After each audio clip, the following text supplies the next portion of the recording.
நாம் ஏதாவது பேசினா வாண்டடா சில பேர் வந்து வண்டியில் ஏறி உட்காந்துக்கிறாங்க. ஆமாம், வாண்டடா சில பேர் வண்டியில் ஏறி உட்காந்துக்கிட்டு குரல் கொடுக்குறாங்க. சீரியஸாக ஒரு போட்டி நடந்துக்கிட்டு இருக்கும் போது இங்கே காமெடிக்கெல்லாம் இடம் இல்லை பாஸ்.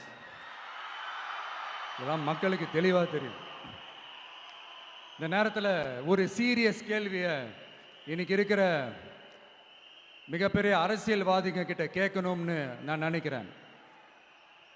நீங்க அரசியலுக்கு வர்றதுக்கு முன்னாடி உங்ககிட்ட இருந்த சொத்து எவ்வளோ?